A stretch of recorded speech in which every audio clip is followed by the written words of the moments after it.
mengembangkan diri dan orang lain. Iya. Nah, setelah misalkan Bapak pernah melakukan hal perubahan untuk mengembangkan orang lain, itu rencana-rencana apa yang akan perubahan itu dan apa saja yang berubah? Oke. Mungkin sebetulnya belum banyak ya saya mendapat pembelajaran dari PGP ini. Tapi kalau kita mau menafsirkan dari setiap apa yang menjadi pemikiran Kang Ade, saya mulai terapkan dan mudah-mudahan rekan-rekan saya juga untuk memberi contoh kepada contoh misalkan seperti ini. Kita sering membuat kesepakatan kan dengan ibu ketika pada Kak Nozi lah ya seperti itu. Sebetulnya kan kesepakatan itu kan artinya untuk membuat tata tertib lah kesepakatan untuk kita patuhi bersama. Itu juga kan sebetulnya sistem nilai. Makanya kemarin juga ada nilai-nilai guru penggerak. Sebetulnya masih banyak yang belum paham apa sih nilai itu sendiri kan seperti itu. Jadi nilai itu sendiri kan sesuatu yang dianggap luhur, sesuatu yang dianggap mulia, kan seperti itu. Nah, contoh, makanya saya praktekkan gitu. Jadi saya praktekkan ketika kita mau mengajari kelas. Nah ini untuk menciptakan ketertiban dan keamanan di dalam kelas. Tentunya saya juga ikutan. Kayak misalkan PP, pasir, saya juga bikin kesepakatan dengan anak-anak. Maksudnya apa? Supaya mereka bisa mempertanggungjawabkan perbuatan mereka sendiri dengan ucapan mereka. Ketika mereka membuat kesepakatan, misalkan di dalam kelas tidak boleh ribut. Ketika mereka ribut, gimana tanggung jawab kamu?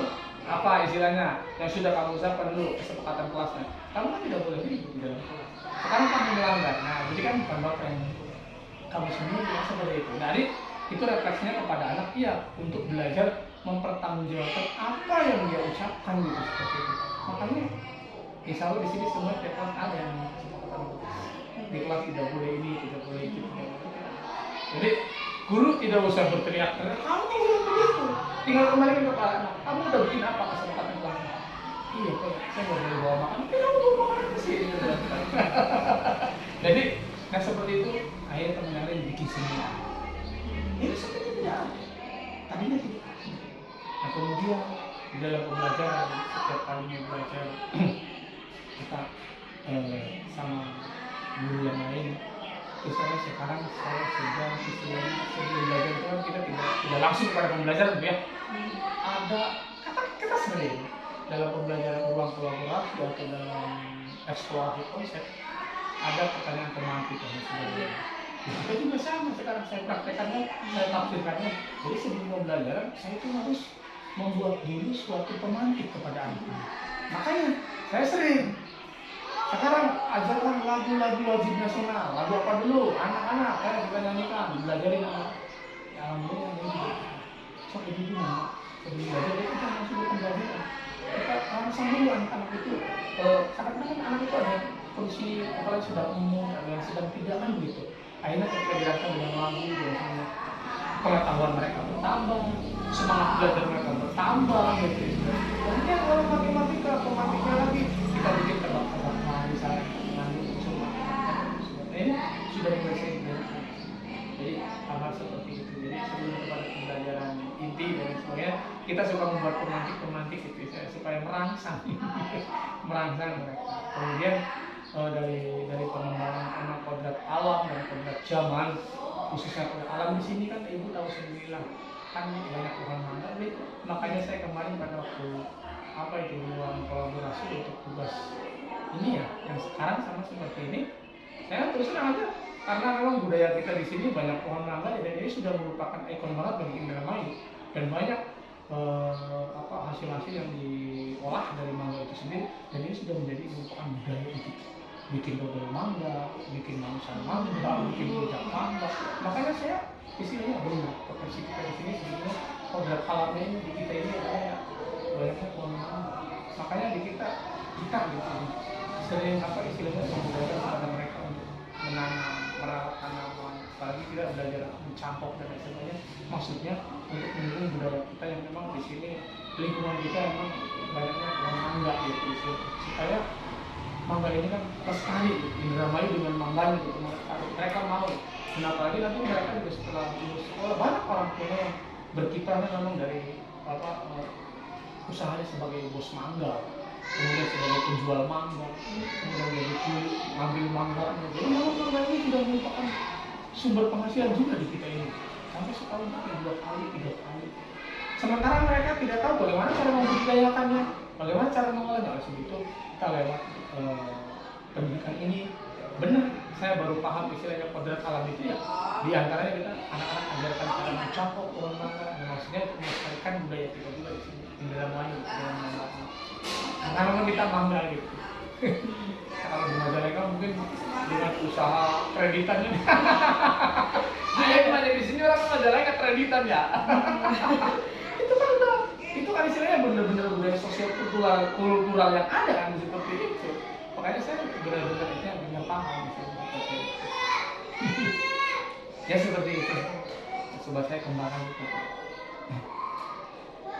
Luar biasa sekali ya Pak untuk perubahan-perubahannya, walaupun hampir 3 minggu lah Ya. sudah berjalan dari mulai Bapak dari si guru penggeraknya, baik itu yang sudah muncul dan bahkan yang ingin ditingkatkan juga gitu ya, dari tadi perubahan-perubahan rencana seperti kesepakatan kelas memang sudah ada gitu ya.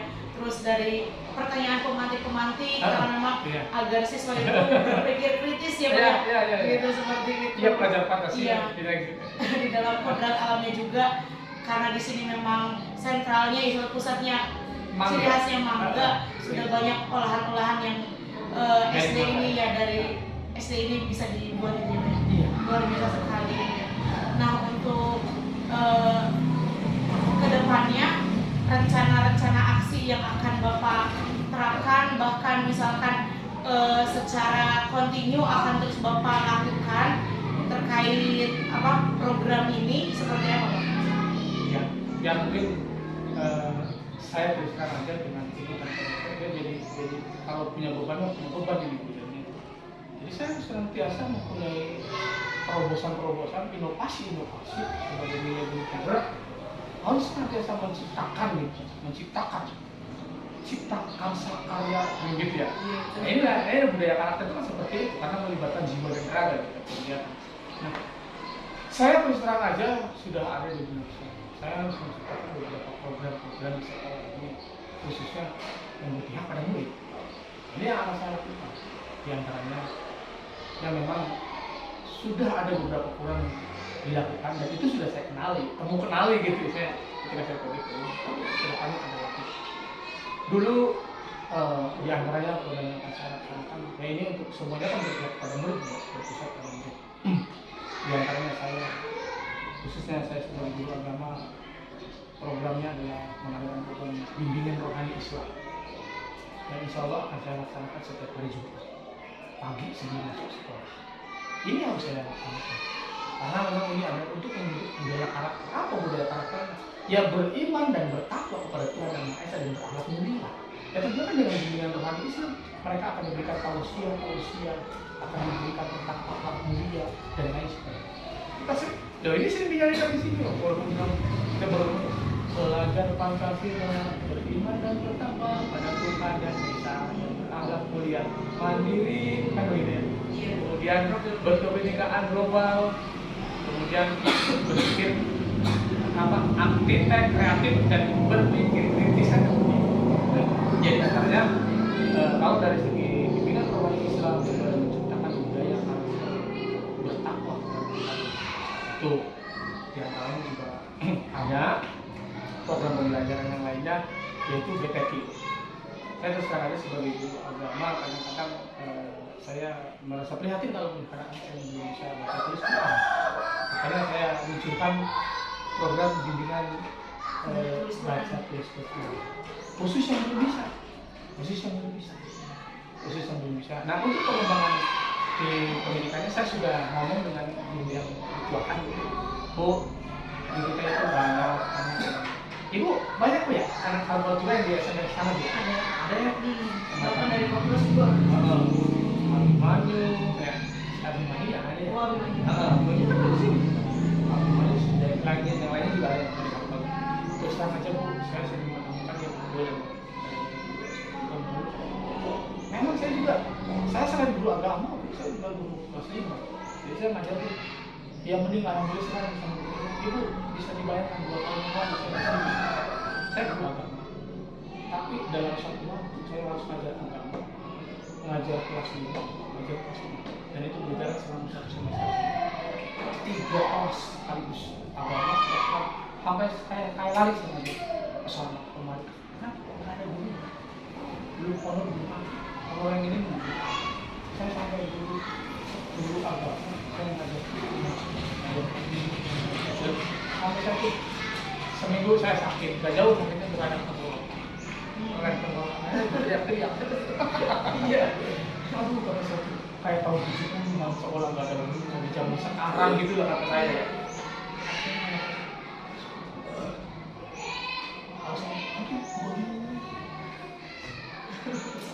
Saya jadi ingat makanya udah pahit manisnya hitam merahnya jalan ini saya menjadi guru ya. Saya dilengkapi di sini, saya gunakan sekarang dengan untuk PGP, makanya sudah banyak makan manis apa ya, manis pahitnya gitulah ya, merah hitamnya ini udah tahu gitu, bener gitu. Makanya program kemudian diantara itu. Nah ini saya sudah ngomong dengan itu, saya mau programkan lagi.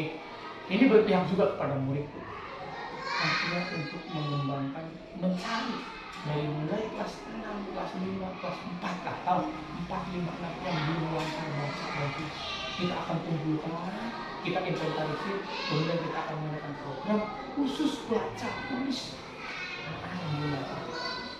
Karena saya perhatikan sekolah masa keluar dari sini, tapi alhamdulillah di sini ada bisa baca, cuman kita nyari yang belum lancar. Ya artinya kan kalau untuk ukuran SMP mereka belajar apa baca tulis belum lancar, ya sudah bukan masanya kan mempelajari baca tulis kan. Makanya saya menunjukkan program bersama ibu yang dia juga ACC nanti siap untuk memberdayakan menggali potensi mereka lagi, berpihak kepada murid. Artinya apa? Ya ini menghamba kepada murid, akhirnya kita kasih yang mereka yang belum lancar baca tulis, kata tadi kita menghamba kepada murid kan seperti itu. Jadi pengertian menghamba kepada murid itu kita harus mampu menyediakan, harus mampu mengadakan apa yang dibutuhkan oleh murid. Nah sementara murid itu yang dibutuhkan bagi mereka yang belum lancar baca tulis kan butuh seorang yang membina, membimbing, mendampingi mereka untuk bisa baca tulis. Nah ini kita berikan, nah ini kita menghamba kepada murid seperti itu. Jadi sebetulnya konteks menghamba kepada murid itu banyak di sekolah itu. Gak usah pusing-pusing menghamba murid itu apa sih? Ya memang kalau mereka yang belum tahu manis pahitnya mengajar dari guru yang memang belum paham pasti menghamba kepada murid. Jangan sebatas retorika, jangan sebatas wacana saja. Coba ciptakan program yang kecil, tapi inilah loh, gitu menghamba pada murid seperti itu. Yang mudah-mudahan ini juga ini merupakan pengaplikasian saya menghamba kepada murid menggunakan program-program seperti ini kan menghamba kepada murid sebenarnya. Karena ini kebutuhan mereka yang harus memang berdasarkan untuk mereka. Karena seperti itu butuh berkembang kan gitu ya, berkembang secara psikologi, secara pendidikannya sesuai dengan adanya konvensi hak anak yang telah disahkan oleh PBB kan seperti itu. Yang wujudnya pasti ke situ juga akhirnya. Ya mungkin itu seperti itu. Saya mencoba mengembangkan program-program yang berpihak pada murid juga. Berpihak pada murid. Selain saya juga mengembangkan pengembangan sekolah.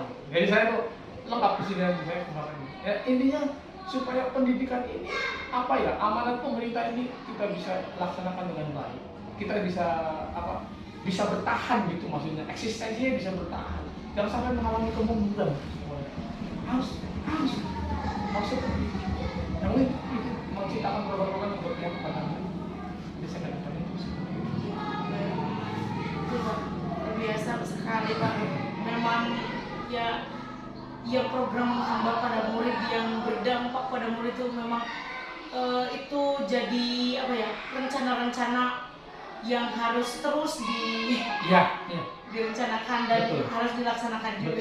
Harus terus diciptakan gitu ya. Harus diciptakan terus.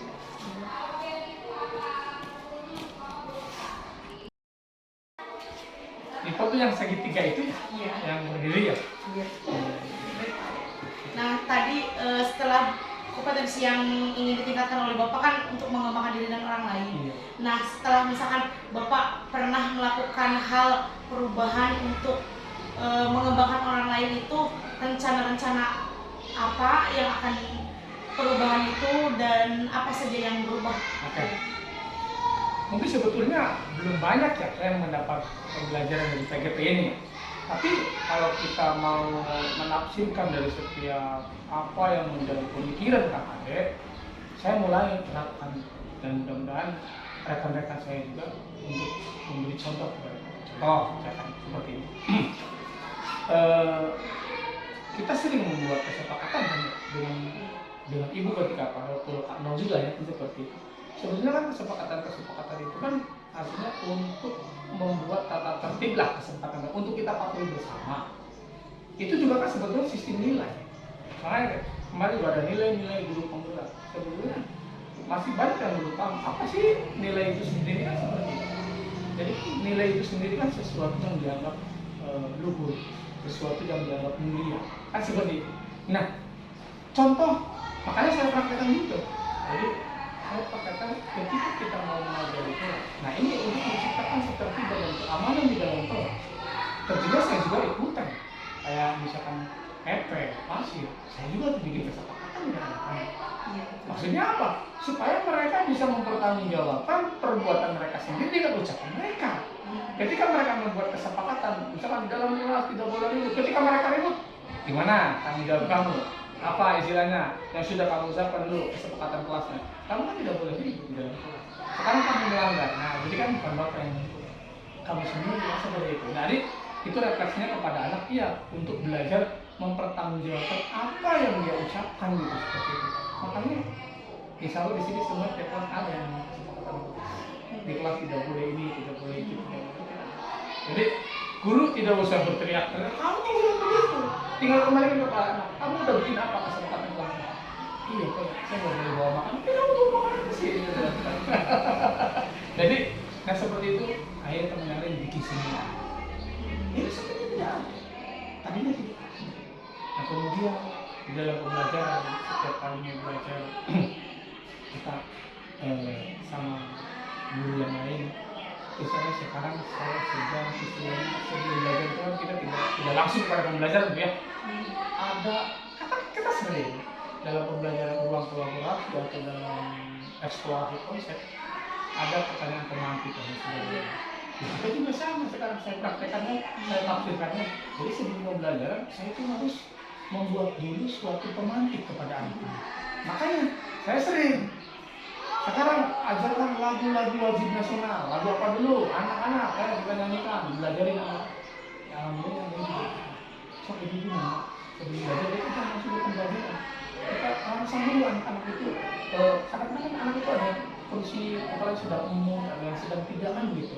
Akhirnya ketika dilakukan dengan lagu, biasanya pengetahuan mereka bertambah, semangat belajar mereka bertambah gitu. Kemudian kalau matematika, pematiknya lagi kita bikin tebak-tebakan misalnya mengandung unsur matematika.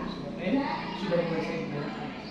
Jadi hal-hal seperti itu. Jadi sebelum kepada pembelajaran inti dan sebagainya, kita suka membuat pemantik gitu ya, supaya merangsang, merangsang mereka. Kemudian dari pengembangan kodrat alam dan kodrat zaman, khususnya kodrat alam di sini kan ibu tahu sendiri lah, kan banyak pohon mangga. Makanya saya kemarin pada waktu ruang kolaborasi untuk tugas ini ya, yang sekarang sama seperti ini, saya terus terang aja karena memang budaya kita di sini banyak pohon mangga dan ini sudah merupakan ikon banget bagi Indramayu dan banyak hasil-hasil yang diolah dari mangga itu sendiri dan ini sudah menjadi merupakan budaya itu. Bikin dodol mangga, bikin manusan mangga, bikin rujak mangga. Makanya saya istilahnya benar potensi kita di sini sebenarnya kodrat alamnya ini di kita ini adalah banyaknya pohon mangga. Makanya di kita gitu sering istilahnya memudahkan kepada mereka untuk menanam, merawat tanaman, apalagi tidak belajar mencampur dan sebagainya. Maksudnya untuk mendukung budaya kita yang memang di sini lingkungan kita memang banyaknya pohon mangga gitu, supaya mangga ini kan lestari Indramayu dengan mangganya gitu. Mereka mau. Nah, apalagi nanti mereka juga setelah lulus sekolah banyak orang tua yang berkiprahnya memang dari usahanya sebagai bos mangga, kemudian sebagai penjual mangga, kemudian jadi kulit ngambil mangganya. Jadi mangga ini sudah merupakan sumber penghasilan juga di kita ini. Sampai setahun mungkin 2 kali, 3 kali. Sementara mereka tidak tahu bagaimana cara membudidayakannya, bagaimana cara mengolahnya. Oleh sebab itu kita lewat pendidikan ini benar, saya baru paham istilahnya kodrat alam itu ya. Di antaranya kita anak-anak ajarkan cara mencakok turun mangga, maksudnya untuk melestarikan budaya kita juga di sini, indra mayu, dalam mengatakan. Karena memang kita mangga gitu. Kalau di Majalengka mungkin dengan usaha kreditannya. Saya kemarin di sini orang Majalengka kreditan ya.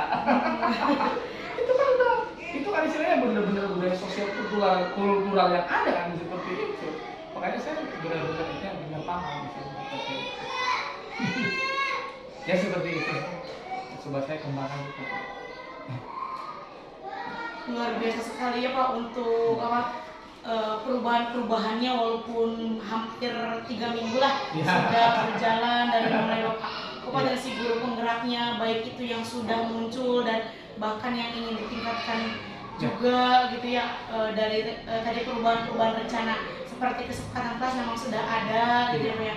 Terus dari pertanyaan pemantik-pemantik karena memang agar siswa itu berpikir kritis ya Pak ya. Gitu seperti itu. Iya, pelajar Pancasila. Iya. Di dalam kodrat alamnya juga, karena di sini memang sentralnya itu pusatnya ciri khasnya mangga, sudah banyak olahan-olahan yang SD ini ya, dari SD ini bisa dibuat ini ya. Luar biasa sekali.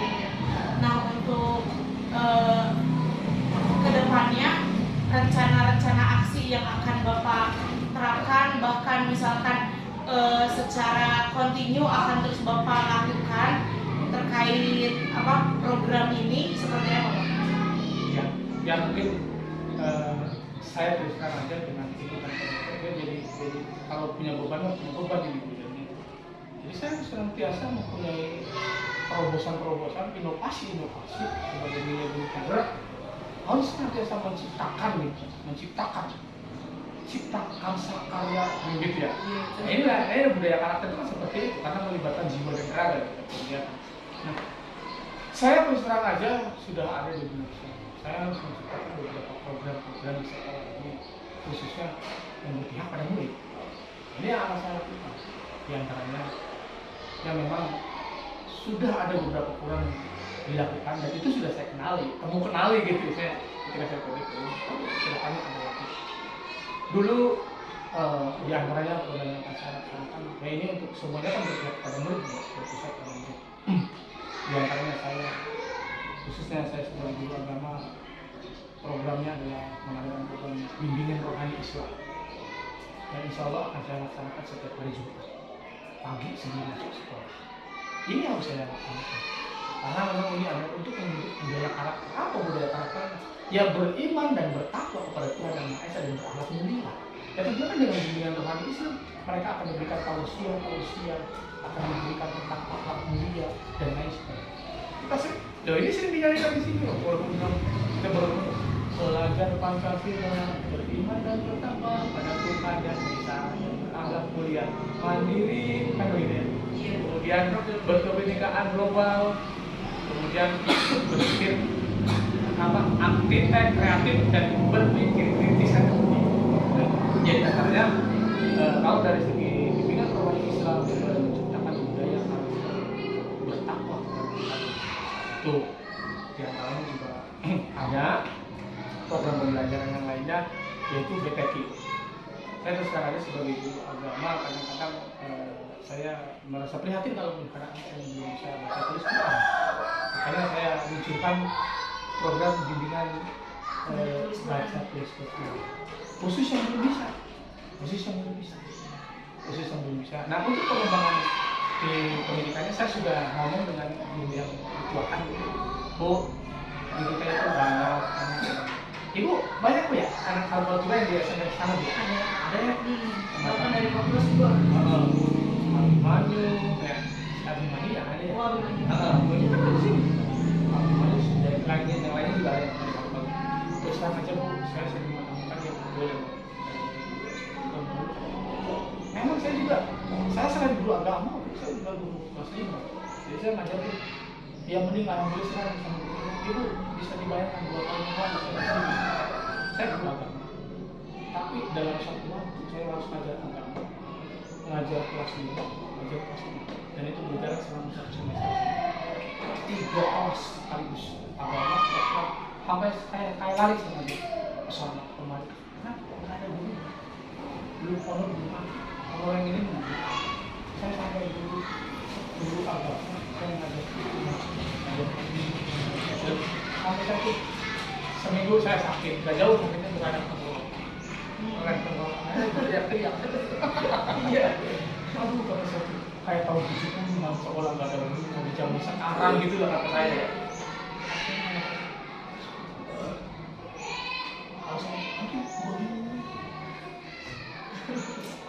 Saya jadi ya udah nggak jadi makanya udah pahit manisnya hitam merahnya jalan ini saya menjadi guru ya saya dilengkapi di sini saya pernah sekarang dengan untuk PGP makanya sudah banyak makan manis apa ya manis pahitnya gitulah ya merah hitamnya ini udah tahu gitu bener gitu makanya program ujian diantara itu nah ini saya sudah ngomong dengan itu saya ngomong program lagi ini berpihak juga kepada murid artinya untuk mengembangkan mencari dari mulai kelas 6, kelas 5, kelas 4 lah tahu 4, 5, 6 yang belum lancar baca lagi kita akan kumpulkan orang kita inventarisir kemudian kita akan mengadakan program khusus baca tulis anak-anak yang belum lancar karena saya prihatin sekolah satu luar biasa tapi alhamdulillah sih di sini ada bisa baca cuman kita nyari yang belum lancar ya artinya kan kalau untuk ukuran SMP mereka belajar apa baca tulis belum lancar kalau sudah bukan masanya kan mempelajari baca tulis kan makanya saya menyusun program bersama ibu yang dia itu berasal saya nanti siap untuk memberdayakan menggali potensi mereka lagi berpihak kepada murid artinya apa ya ini menghamba kepada murid akhirnya kita kasihnya mereka yang belum lancar baca tulis kata tadi kita menghamba kepada murid kan seperti itu jadi pengertian menghamba kepada murid itu kita harus mampu menyediakan harus mampu mengadakan apa yang dibutuhkan oleh murid nah sementara murid itu yang dibutuhkan bagi mereka yang belum lancar baca tulis kan butuh seorang yang membina, membimbing, mendampingi mereka untuk bisa baca tulis. Nah ini kita berikan. Nah ini kita menghamba kepada murid seperti itu. Jadi sebetulnya konteks menghamba kepada murid itu banyak di sekolah itu. Gak usah pusing-pusing menghamba murid itu apa sih? Ya memang kalau mereka yang belum tahu manis pahitnya mengajar dari gurunya memang belum paham. Pasti menghamba kepada murid. Jangan sebatas retorika, jangan sebatas wacana saja. Coba ciptakan program yang kecil, tapi inilah loh. Gitu menghamba pada murid seperti itu. Nah mudah-mudahan ini juga ini merupakan aplikasi yang saya menghamba kepada murid menggunakan program-program seperti ini kan menghamba pada murid sebenarnya. Karena ini kebutuhan mereka yang harus membiasakan untuk mereka. Karena seperti itu butuh berkembang kan gitu ya, berkembang secara psikologi, secara pendidikannya sesuai dengan adanya konvensi hak anak yang telah disahkan oleh PBB kan seperti itu. Dan wujudnya ke situ juga akhirnya. Ya mungkin itu seperti itu. Saya mencoba mengembangkan program-program yang berpihak pada murid juga. Berpihak pada murid. Selain saya juga mengembangkan pengembangan sekolah. Jadi saya tuh lengkap di sini saya kemarin. Ya intinya supaya pendidikan ini apa ya amanat pemerintah ini kita bisa laksanakan dengan baik.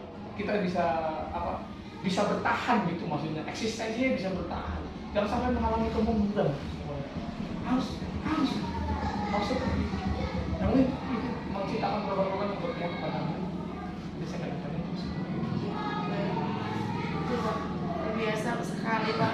Memang ya program menghamba pada murid yang berdampak pada murid itu memang itu jadi apa ya rencana-rencana yang harus terus direncanakan dan betul. Harus dilaksanakan juga.